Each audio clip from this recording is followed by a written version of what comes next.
Hi friends, welcome back or to the channel. It's getting cold and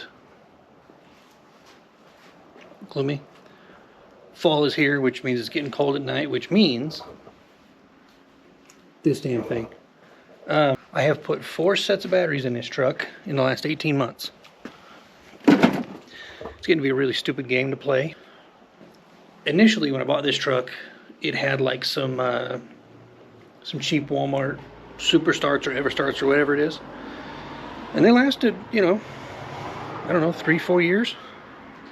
Yeah, 4 years. Which is pretty impressive. Then they went down, and I went and bought a pair of Interstates, because Interstates are supposed to be awesome, right? They were dog water. They lasted 72 hours, and then they were dead. So I went down, had a warranty out, another set of Interstates. 2 weeks later, dead. Again. Irritating, but, you know, whatever. Got a bad batch. So I went to CarQuest, to where I had bought the batteries, switched them out with their Die-Hard Golds, and lo and behold, they lasted. They held up perfect. They didn't die in the cold. And I know the truck doesn't have a parasitic draw because it sits for weeks and then fires right back up. Just, you know, had some shit batteries there for a while. But last weekend, Frank and I wanted to go to Price. So I come out to start the truck and I got nothing but a click. And then everything went dead. So, jump started it. Check engine light kicked on. Plug it in, or pull the codes from the programmer. Tells me that my voltage is too low. So I take out my ohm meter, and my alternator is charging 11.1 volts, which, you know, it's supposed to be 14.5. So 11's not good. Went down, finally picked up an alternator for it, but I didn't get the factory size because the factory size is a 135 amp. And I've put like a bunch of lights and stereo system and all that stuff in here. So I bumped it up, because if you're going to replace it, you may as well upgrade it while you're there, right? So I got a 160 amp. Wait, 146 amp. Sorry, 146. I think.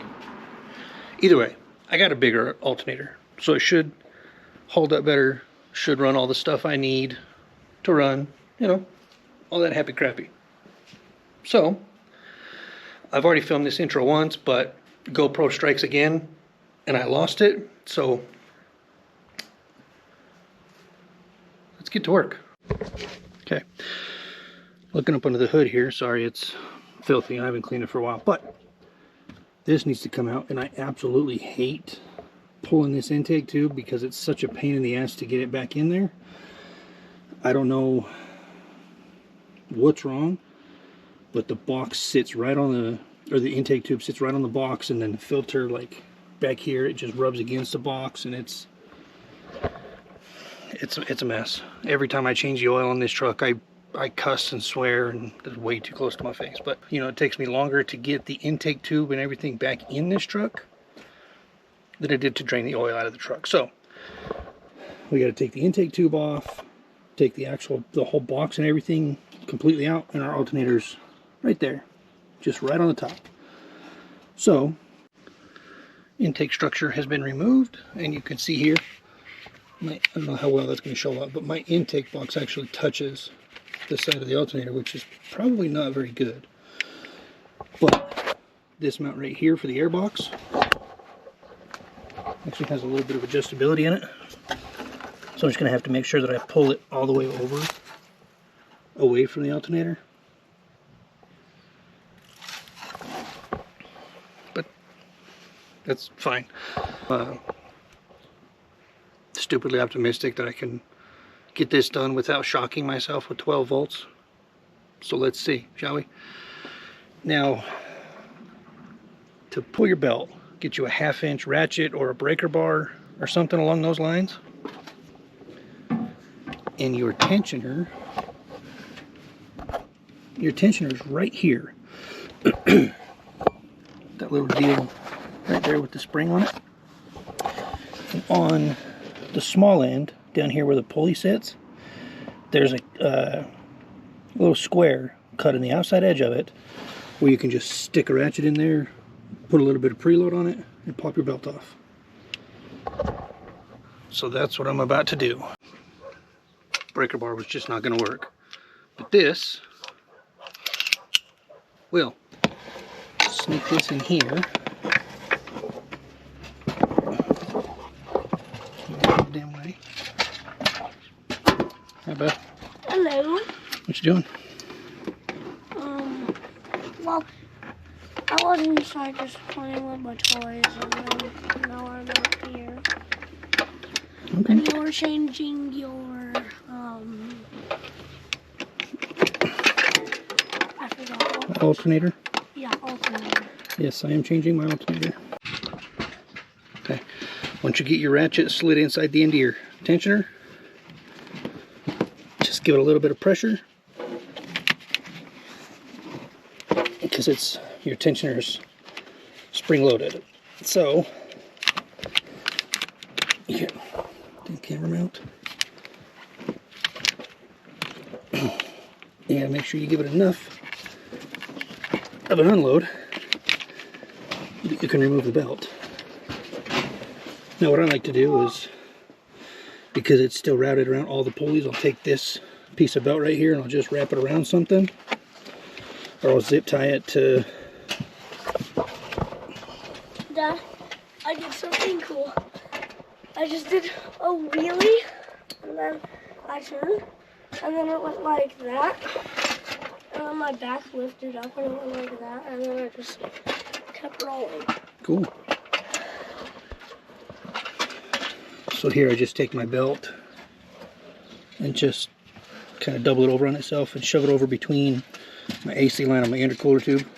So down here on your alternator, right here, you have to slide this red lever out, and then that clip has a little squeeze tab on it, and it just pops out. And then, backside here, right there, there's a bolt right there where the wire clamps on. I just did such a huge... There is my charge wire. I'm sure there's more elegant ways to do that, but whatever. Now, there is a bolt here, and you can reach your hand down around right here. Don't think my GoPro will fit, but right there where my finger is the second bolt that holds this alternator in place. And they look to be about 9/16, and it appears that this one may have been changed before I bought the truck. I've had this truck since 2019, but it appears that somebody else has changed it, because you can see the scuff marks on the shoulders of that bolt, like a socket has been chewing on it. So I'm guessing somebody else has been in here before me. But you know, there was a lot of stuff done to this truck before I bought it. It had already been on Ozempic, was already tuned, was manual swapped because this truck was automatic from the factory. But whoever did the work did a pretty decent job. I don't think this was a hack job. Like, it looks pretty legit. I didn't even know it wasn't factory manual until I ran the VIN number on it. But you know, somebody's cooked here before. So I'm going to go ahead and bust these two bolts off and pull that alternator out, and then I'll be back. Now, if you're smart, you unplug your, disconnect your batteries while you're doing this, but I'm not. But I do have this good old M-Shot tape. So I'm just going to take my hot lead right here off, because you can see it's got a metal ring on it, and I'm just going to tape it all up. So yeah, I'm going to just unplug that, or undo the nut that holds it in there. You guys can see it. Get out of there. A magnetic base for your GoPro is awesome until you don't want it to stick to something, and then it sticks to everything. Got the upper and lower bolts out. They are both that long, and they're 15 millimeter on the head. I tried a 9/16 and a 5/8, and they're both really sloppy, so 15 millimeter fit the best.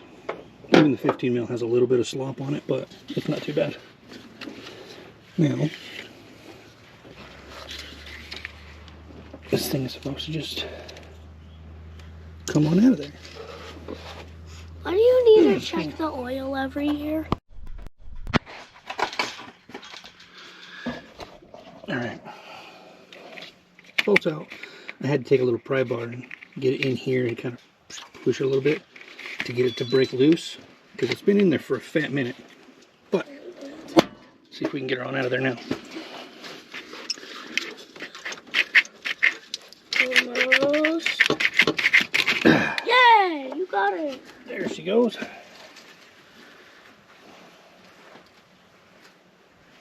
Now, Is that the old one? yes it is. Oh, okay. I can now see the difference.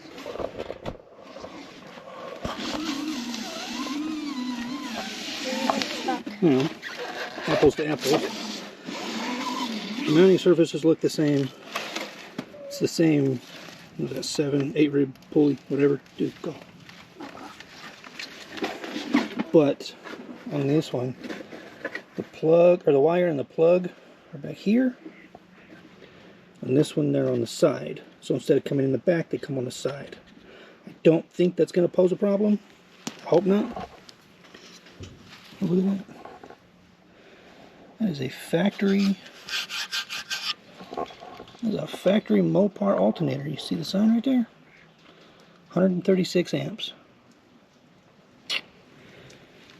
Maybe that is a factory, like the original alternator. I don't think so, but it's possible. I mean, the truck's only got 174,000, I think. And there you have it. Tight relocations. I'm still kind of nervous about this plug right here, because if you remember, my intake box rubs right there. I don't know if it's going to clear this or not. I'm going to try to push it all the way towards the side. Hopefully that works. Belt's back on. Everything. Assembly is the exact opposite of disassembly. It's pretty. Let's see if the intake box will clear, shall we? This intake is kind of a pain because I have to remove my little overflow hose here to get it into place. But that's fine. It's not a big deal. So, it definitely looks like if I favor this hole all the way to the passenger side, so it sits right up against my fender here. Damn it. It looks to me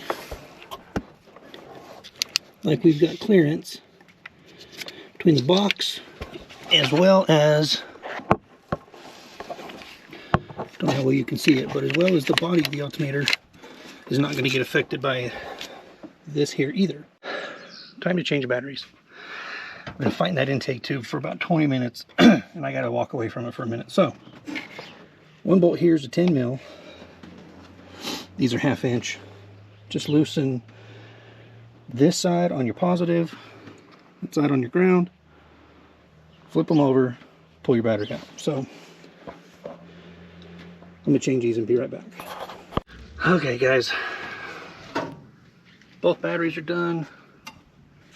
Can't see it. Brand new alternator down in there. And after a heated discussion between me and this air intake, it's now back on. It ended up about right there in 2 different pieces. But we're okay. We're good now. Oh, let's see. MOT, right? Oh, bud. She fired right up.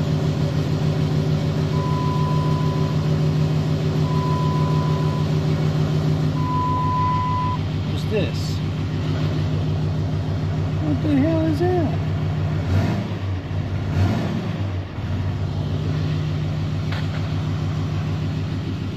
We have to go through here.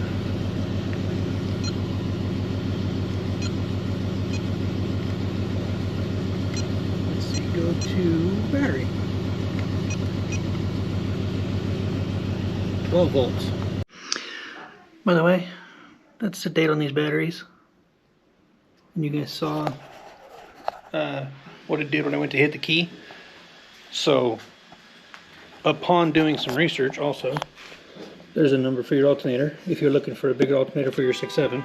But I did figure out the issue I was having with battery corrosion, or cable corrosion on the lead that connects the two batteries together on the positive side. The driver's side battery had a lot of corrosion like inside the connector that I couldn't see, because I go out here and wire brush them off, you know, every few months.